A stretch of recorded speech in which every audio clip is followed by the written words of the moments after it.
Welcome to Matrimonial Merger, the podcast where Ambry and Jesse, a husband and wife couple, share their insights and experiences on relationships, health, and wealth. With their expertise in business and as neuro-linguistic master practitioners, they provide valuable advice on overcoming challenges and achieving success. Join us for practical tips on navigating the intersection of personal and professional life. Thank you so much for listening to the Matrimonial Merger. Jesse and Amber here. Today we are going to be speaking about the necessary stressors we need to put on ourselves to continue to grow. Now, this may sound a little bit of a unique topic, but hear us out tonight as we talk about it, because what we're going to explain may make more sense on why some may be feeling flat right now or feeling like there hasn't been recent growth in their life. So with that being said, welcome to the show. Thank you so much for being with us. And hey, Ambry. How's it going? First of all, I'm curious, I sometimes wish we were live, because I'm like, I want to know what people are thinking when I say stress. What kind of emotion does that create in you? What kind of feeling does that give you? And like we've talked about, feelings are like our emotions or feelings are a way for our body to send us a message, right? So what can we learn from that, for one? But does that word cause you to feel uncomfortable or not? Does it cause you to feel excited? I don't know what that is for, anyone here listening, but that is an interesting question to ask yourself. And so if for any reason that word causes you to feel any kind of negative emotion, I keep hitting this cord, then maybe take a step back and just try to consider, what if that was not the case, right? What if this could actually feel exciting, or what if I could feel happy, or, anything like that. So maybe like reframing the way that you view stress for this episode so that you can see it from a different light. Love it. So this topic came from an interesting situation I had at the gym. I was thinking about it and was going, man, imagine if I just lifted the same weights every single day. And, when I go to the gym, I really love to look at it, push myself a little bit more, and at least see one personal best every single day at the gym. Like, I tried to push and shoot for that because I like seeing the growth. It's exciting. Right. But then when you have those personal bests, that means you've increased the weight or you've increased the volume, which means you're putting more stress on your body.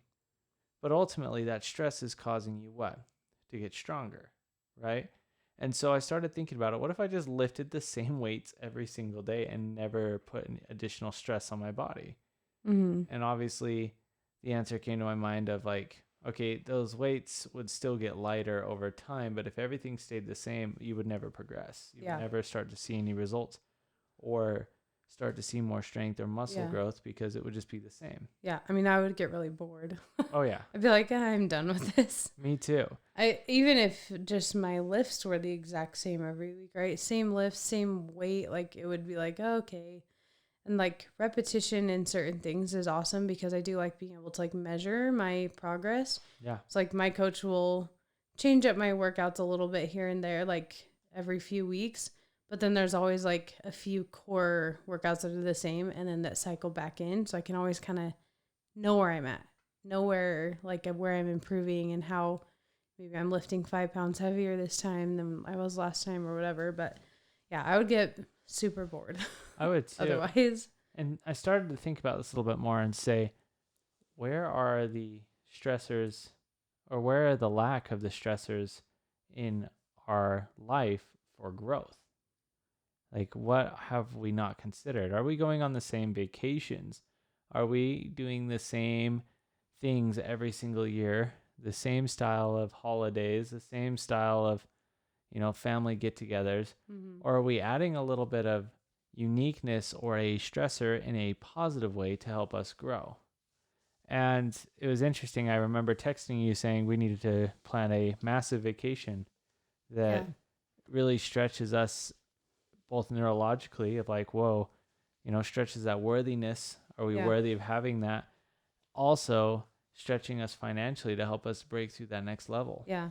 Right. And sometimes it's even like going on a vacation that you've never tried before. Like Mm-hmm. If you've gone to Disneyland, you know how to do a Disneyland vacation, right? If you've gone on a cruise, you kind of know how to like do a cruise. If you've done this or that, like, you know, and it does make it really easy to go back and be like, let's do that again. Cause you know, it was fun and it's like, it's familiar. So planning it is, you know, easy, right? Yeah.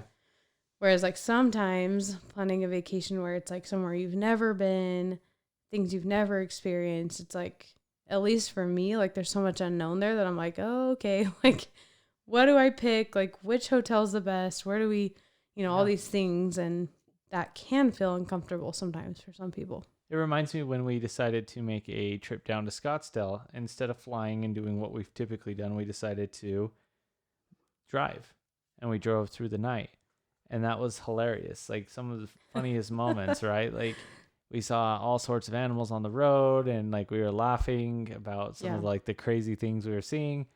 And then also, you know, we kind of just spur of the moment, we booked an Airbnb. We laughed about that because it was a unique situation, but it really created a memory of like, you know what, we can do it. And when we got to Arizona, there was this confidence of like, yeah, we can, we're unstoppable. We can do anything we want.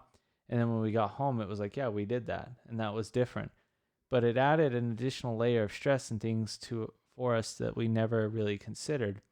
And I want to like really emphasize that putting on a stressor in a calculated way like this is actually very, very healthy for you because it pushes your boundaries and your neurological filters that you have. And it helps you to experience new things that will help you and only benefit you even more. Now, we're not talking like going way out of control and like, you know, if you're only making a certain amount of money, booking a 10x vacation based off what you made, if that fits and resonates with you and you know that that's possible, then go do it. But we are telling you to also push yourself a little bit. You know, I think of a lot of the people I've worked with in real estate over the years, and so many people come in and they call us and they say, oh, I want to keep my payment the exact same. Yeah. Right. But they want to upgrade. I want a bigger house, but I want to keep my payment the exact same. They want to feel the growth. They want to like see a new environment, feel like some kind of upgrade in their life. Right. Without any like energy exchange. Right. Without any additional resources that may need to be had. And it's so interesting to see that because ultimately, I would dare say that about 95 to 99% of those people actually don't end up getting exactly what they want. And they have to hit that wall and say, all right, where are we going to stretch or where are we going to make some changes? Or they're like settling and kind of just like being like, okay, well, let's just not go for what we want then. Let's not. Yeah. Which is so interesting because ultimately, like you and I know this and understand this very well, but if you want to grow, you've got to upgrade. You've got to push yourself a little bit. Yeah. And every time you push yourself a little bit more, it's just so interesting. Yeah. Everything tends to work out perfectly for you. Agreed. And once again, it goes back to like reframing the idea that stress, maybe it's not a negative thing. Maybe it's not a negative force. Maybe it's a positive force. Maybe it's something that actually pushes you to remind yourself of your potential to grow and to learn and develop, right? Like how exciting is that, right? So it is interesting that a lot of the time we have a program that stress is like scary or causes us to feel a certain way, right? Whereas like if you take a look at your life and consider when you have felt stress, really, like if you allowed it to, what happened? You probably grew, you probably learned, you probably experienced things you wouldn't have before, and that's exciting. So why do we have this negative feeling attached to it, right? So it can be as simple as just reshifting that emotion behind the word. It reminds me of like, I don't know why this popped into my head, but I haven't read this book in forever. The book, If You Give a Mouse a Cookie. Do you remember that book? Okay, yeah. It's like, if you give a mouse a cookie, they'll probably want like milk too. Oh, if you give them milk, they're going to want this and that and that. Like our mind's response to stress is similar, right? Where it's like, okay, like you've given me this situation. I'm going to push. I'm going to overcome. I'm going to get to the next level if you choose to, right? Then, okay, now I want that glass of milk. Mm-hmm. Okay, well now that I've tasted that milk, now I want the, like, I don't know, straw or whatever comes next in the book. Yeah.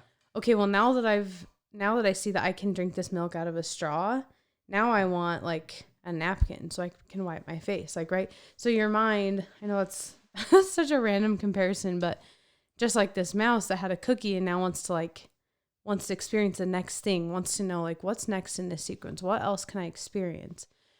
Our unconscious minds are no different. It's like, okay, so I've proved to you that I can do this. I can eat the cookie. So what's next?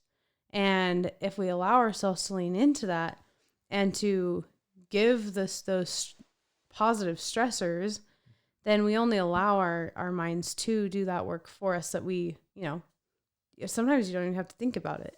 I love It just happens. I love that. It's interesting that, like, we as adults have grown up and set up our own little like protection barriers and the things to keep us safe based off of our filters and things we've experienced throughout the years or what other people have told us.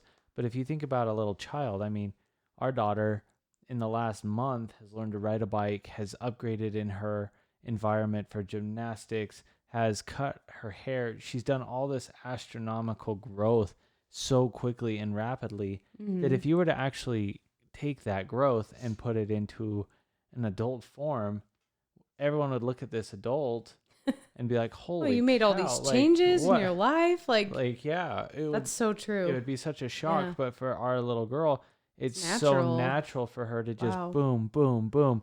And that's what really cool. Life should be like for us, even as adults. Yeah. Right? It should be growth all the time. Discovery.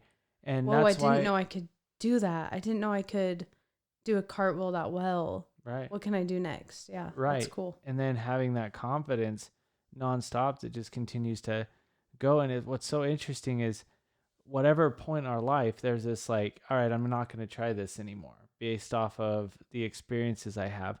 And then we start to plateau a little bit. And then no wonder depression and things kick in for some. I'm not going to say everyone, but for some, the depression of like, my life's bland, I don't seem to ever get ahead, or they just start to lose themselves serving other people. And before you know it, they don't even know what they want for themselves or what they enjoy. And that's what's so interesting is, if we focused our minds, like going back to that childhood that we had, where it was just consistent growth nonstop, no wonder children are always happy. They're always progressing. Yeah. And true. So we look at ourselves. They wake up every day like, let's go. Right. They wake up full energetic of energy. And just excited, ready to discover and learn and create. Yes. And I think that energy that they wake up with is because of that motivation and that proving to themselves every day they're doing something different. Whereas us as adults, are we proving anything to ourselves? Yeah. That energy just kind of dies. That's really cool. Like that. It's a deep feeling. I like that analogy a lot.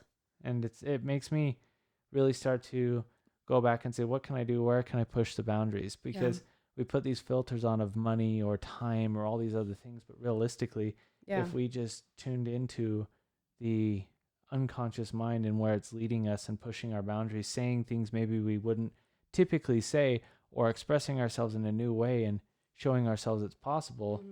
I mean, imagine. But I think of like the one experience I recently had when someone asked me how much I'd charge to publicly speak, and I threw out a very large sum. And after I did that, I was like, go me. I was so proud of myself because of something so simple, but it really gave me more energy. Same thing when I started seeing weight come off my body. I had more energy. I was getting up at 4:30 in the morning. I was more focused because I started to see results, but it was like I was asleep this entire time. When I finally started doing things is when I started to wake up. Yeah. That's cool. I love that. Okay, so like add some stressors in your life. There you go, right? Like go for that and do it. Let's talk about how someone might be able to manage that, right? If that's something that's new to you, or even if it's not new to you, how do you manage adding those stressors in your life and actually empower yourself to grow through them, right? Because if you just fall into maybe previous responses where this is scary, I'm pulling back, like I'm stopping, like I'm not going to do this, right? then you won't be able to grow the way that you're intending to. So let's share some tips of like how you can actually empower yourself for that growth and that, catalyst for yourself. So one that I'll share is like just changing your words can be so powerful. So something that a lot of us are just programmed to say when we're experiencing feedback is like, oh, I'm so stressed out, right? None of us are stressed out. We're all calm and we're all collected, but like that's something that is expressed so much. Like it's just something we say unconsciously. It's not even like we think about it. We just say it. And what if you shift that to something like I'm challenged or I'm experiencing feedback or something that's just more positive where it's like, yeah, you're acknowledging like there's something here. I'm feeling like maybe I'm feeling growth, like, or maybe it's I'm experiencing some challenges or there's some feedback here, right?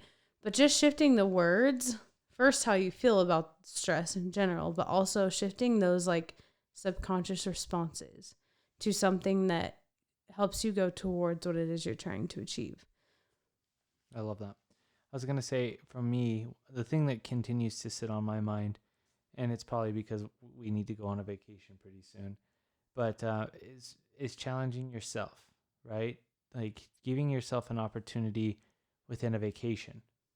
Instead of just doing the normal vacation, challenge yourself. Maybe increase the price. Maybe instead of doing the regular flight, maybe you book yourself first class. Or if you have the financial resources, maybe instead of going first class, the next level is getting a private charter to your location and allowing yourself that growth, spending that little extra money. The thing that's so funny about the concept of money is that you spend it, but somehow it just continues to come back. Like, especially if you're utilizing it for growth. I mean, you think about it, I go buy $300 pair of shoes every time we close a real estate transaction. And for whatever reason, that $300 really isn't missed. Yeah. Right? Like I don't consider it, but consider that with your next vacation. Maybe you put an extra $1,000 on there and upgrade a little bit somewhere. There's something new. Challenge your neurology of what you think it should be, right? Yeah, like, or what you deserve. I know, like, whether it's programming or whatever, like I've always looked at flights and been like, okay, let's find the cheapest flight. Like, let's find whatever costs the least amount of money, even if, and this like kind of makes me chuckle now because I remember in some cases booking flights that made no sense when it came to like our life, our schedule, what we actually need, and really probably created more work, more feedback, right?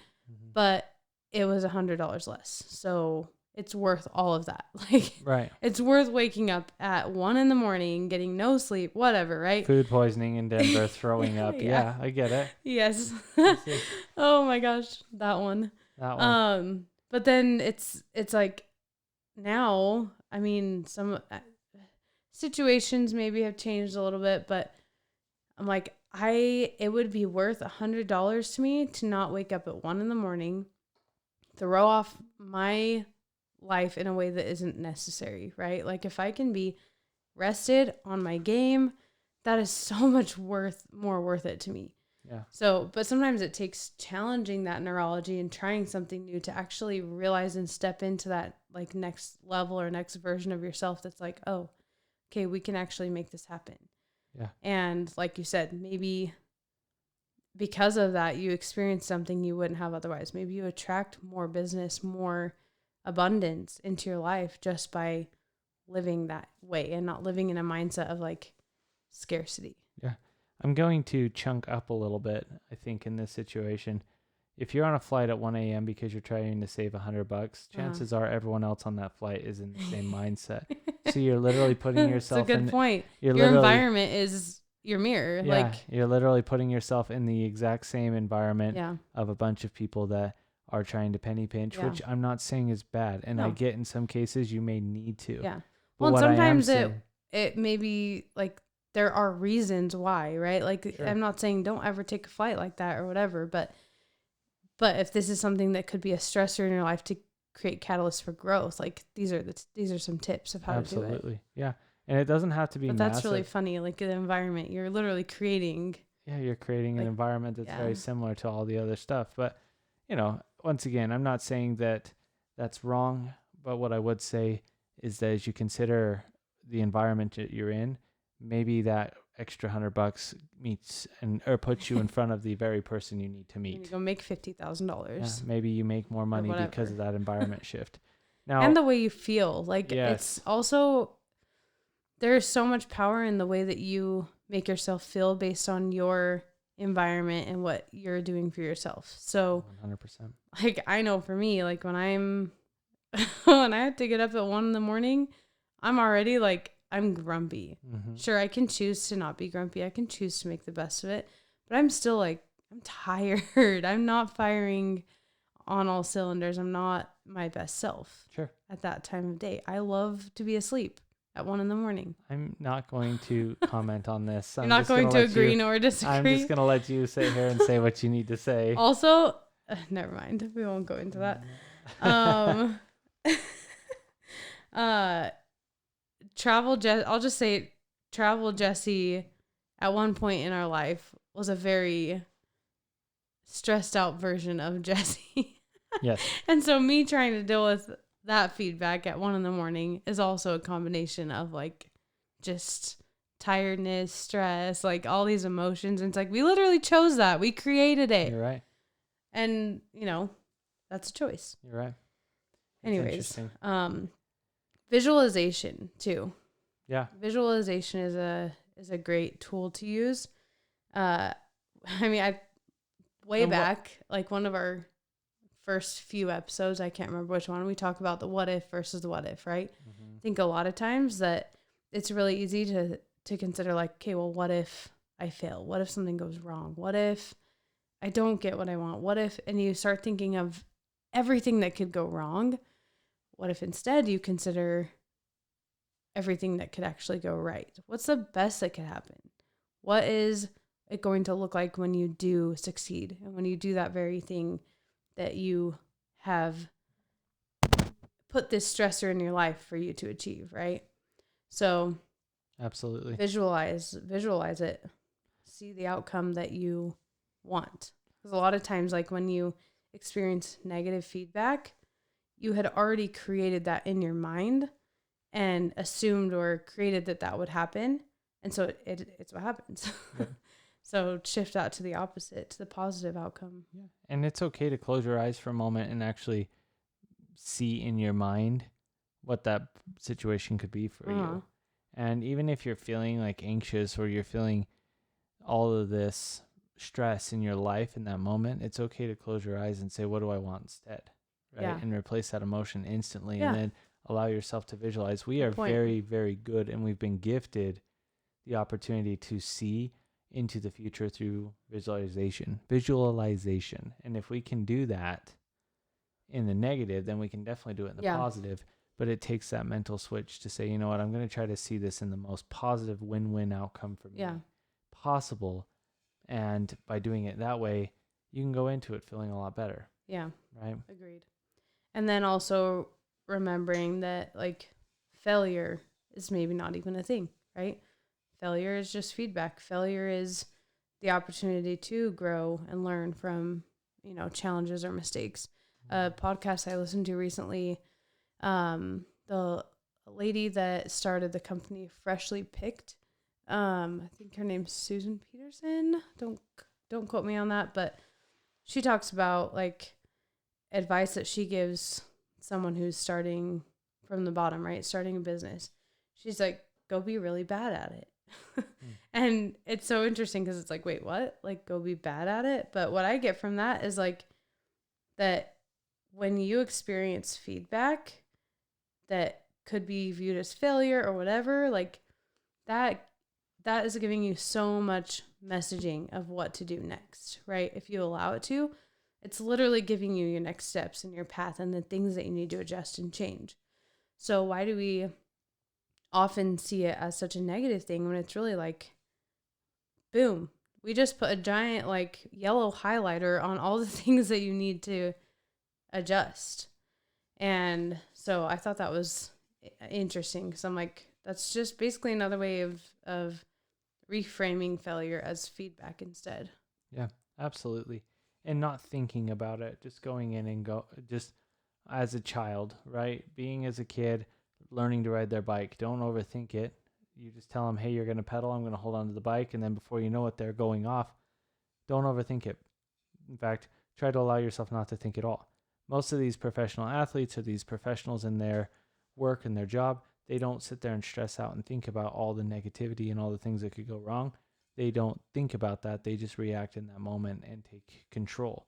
Mm-hmm. And that's really what we'd invite and encourage you to do is, okay, if you are feeling stressed a little bit by booking a vacation a little bit more expensive than you thought, well, look at that, flip the switch and say, this is actually going to be awesome because now I'm challenging the way that we see things. Well, what happens when you're sitting there on your vacation and maybe a person that would be like the one you need to talk to is in that same environment because you put yourself in a different situation. Right. Now, I'm not saying to go frivolously spend money, but what I am encouraging you to do is really look at where you need to add additional stress in your life in all the positive ways, because most people, I will dare say, are lifting the exact same weights and have been for a very long time.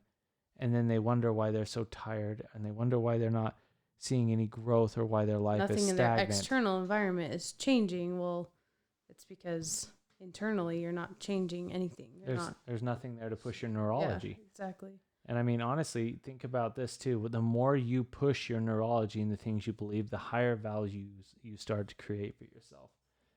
And we could get into very, very deep conversations about value levels, but I will say that the higher the value level that you have, the higher amount of money and the higher amount of impact you truly have as well. So if you want to be someone as giving as Mother Teresa, or you want to be someone that has loads of money doing all this good around the world, you've got to raise your neurology and your value levels. And it starts with pushing the limits of things you didn't think were possible. Yeah. And that may even be by spending an extra $100 on a flight starting today. I like that. And like earlier, you talked about children, right? How this kind of is easy for them. And it made me think of like watching a baby learn how to like put a spoon in their mouth or take their first steps or whatever that is. Like if they stopped learning every time they quote unquote failed, right? Every time the food missed the mouth, every time they stumbled and fell learning to walk, if they just like looked at that and went, well, I'm no good at this, there'd be no adults walking on this earth. Like we would all be crawling still. Yeah. So it is an essential part of our journey and our progression to experience stress, experience discomfort, and to lean into it, learn how to respond to it, learn how to use it as a positive part of our journey, right? Like I mean, that's like such a cool thing for me to think of, because it's one of my favorite things is like watching babies learn and watching their motivation, their persistence of like, okay, I just took 2 steps and I fell. They might get tired and give themselves a break, but they're going to get back up and they're going to try again. Even if they take only 2 steps 20 times, at some point they're going to take that 3rd step and that 4th step and 5th and 6th and be walking, right? Yep. But if they never did that, then once again, like we'd all be a bunch of crawling adults. Like there'd be no such thing as walking. That brings a whole new meaning to the scripture, be ye as little children. True. Right? Oh my gosh, yeah. Not like actually giving yourself a filter, but just don't think about it. Like instead of thinking of all the things that could go wrong, just don't think and just do. Well, and it's like, how does a baby know they can walk, right? I mean, they watch their family, they watch people around them, right? But they don't just sit there and assume, well, all of those people can walk, but I would guess I was just made to crawl, right? Right. They don't sit there and assume that. They're like, innately, they know they can do something more. They know that their body was created to stand up and to move, and to create and to do something. And I think that based off filters and based off watching other people respond to situations time over time, we create these ideas that, it should be harder, or that maybe I actually don't know, right? Maybe I'm not supposed to do that. When if we really could create the peace and self-reflection ourselves that we do know, it's in you to know. And that's a gift that you have and that you can tap into. Love it. I feel like we just got to end the episode here. I feel like we've gone so deep into it and really have opened maybe just a lid in a container, or we unlocked a lock in the unconscious mind to the listener tonight. Because I feel like at the end of the day, you have been a child, and that inner child is still a part of you. Yeah. And it's willing to try new things and let you go, explore these things. But it's up to you and your conscious part of your mind to make that decision and allow yourself the opportunity to give yourself permission. Yep. We were put on this earth to create, not to resist, but to create. Absolutely. So and it's a progression. Chase after those stressors that are going to create the opportunities for you to grow. And I know we're going to. Yeah. We do. And we will. And I can't wait to book our next vacation. That's right. Absolutely. Let's add all the stress. Yeah. Just kidding. You can't get enough of it. But every time you add stress, just think about it. Every time you've added stress in your life, whether it's riding a bike or upgrading your car or your home or whatever, it's always worked out. Yeah. It's always worked out. And those cause and effects are important, right? So if we're talking about vacation, you may sometimes hear people saying something like, oh, every time we go on vacation, we just spend all this money and it's stressful and blah, blah, blah. Well, what if instead, every time I go on vacation, I create experiences and opportunity for more growth than I can even comprehend? Or in our case, every time we go on vacation, we make more money. Exactly. So shifting those filters and beliefs, and there you go. Love it. Solid. Thank you all for listening to tonight's episode. We really appreciate it. Not tonight's episode. We're recording it tonight, but thank you for listening to today's whatever episode. Whatever time of day you are listening to this. But we hope you all have a wonderful week, and we look forward to being with you next time. Thank you for tuning in to the Matrimonial Merger Podcast. We hope you enjoyed this episode and found it informative and entertaining. If you did, we would love it if you could share this podcast with your friends and family who might also be interested in topics related to marriage and relationships. And if you have a few minutes, please consider leaving us a review on your favorite podcast platform. Your feedback helps us improve the show and reach more listeners like you. Thanks again for listening to the Matrimonial Merger. We'll be back soon with another episode.